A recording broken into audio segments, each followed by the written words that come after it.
Z-Wave versus Zigbee. Which is best? Which is easiest? And what about Wi-Fi devices? Let's find out. One of the most frequent questions we get asked at Hubitat is, what's the difference between Z-Wave and Zigbee? In some ways a lot, in other ways not so much. So let's take a few minutes here to break it down so you can make an informed decision. First, what are Z-Wave and Zigbee? Z-Wave and Zigbee are both wireless communication protocols that use radio frequencies. They are the method your smart devices use to talk to your Hubitat Elevation hub. Zigbee operates at 2.4 GHz. This is a fast frequency which it shares with many Wi-Fi devices, so be sure to place your hub at least 3 feet from your Wi-Fi router. Z-Wave operates in the 800 and 900 MHz band. Now this frequency varies depending on what country you live in, so you need to make sure you purchase the right Z-Wave devices for your region. Fortunately, the new Z-Wave 700 chip in the Hubitat Elevation hub is easily set to the legal Z-Wave frequency for your country. Both Zigbee and Z-Wave are mesh networks, and that means they can use repeating devices within the network to strengthen and extend their range. Zigbee and Z-Wave both claim to have a range of about 100 meters, and that is pure nonsense unless you live in some sort of empty geodesic dome.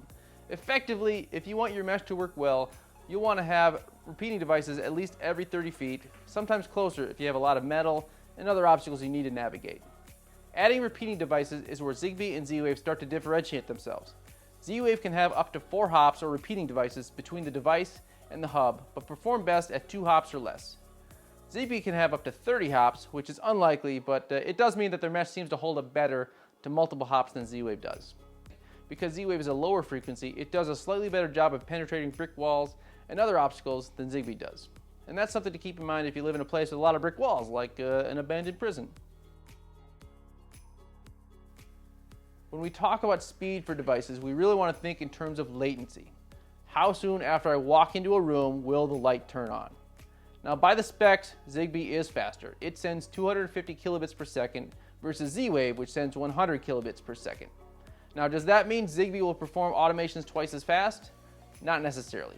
If you have Z-Wave 700 series devices, even if you have dozens and dozens of devices, both protocols are fast enough where you shouldn't notice any latency. If, however, you're using older pre-Z-Wave Plus devices, they can have speeds as low as 9.6 kilobits per second, and their reaction time can be noticeably slower than Zigbee. Also, if you set your devices to send constant power reports to the hub, Z-Wave might start to slow faster than Zigbee will, but that is not something you should be doing, so you shouldn't worry about it. At the end of the day, if you set your devices up properly and use the latest technology, you should not notice a difference in speed between either protocol. Both Z-Wave and Zigbee are very secure. They use the same AES 128 standard of encryption you'll find at banks. Older Z-Wave devices do not require this level of security, but all new Z-Wave Plus devices now use the AES 128 standard with the added S2 security framework. You needn't worry about security or privacy breaches with either protocol. Zigbee is probably the easier protocol to use for beginners. For the most part, adding and managing devices is pretty straightforward. Z-Wave can be a little bit trickier. It does have a nice feature called Smart Start that allows you to include certain new devices by scanning a QR code with your phone. But if you're moving a Z-Wave device from another hub, or if your device fails to properly include on the first attempt, Z-Wave requires some extra attention. You'll need to perform an extra step called Z-Wave exclusion. This additional step ensures that both the hub and the device are ready for another inclusion attempt. Without performing this exclusion process, a device cannot be included in the mesh again. Also, if the device is not properly removed from the hub, the device will remain present in the mesh and could create havoc, resulting in other devices failing to properly communicate with the hub.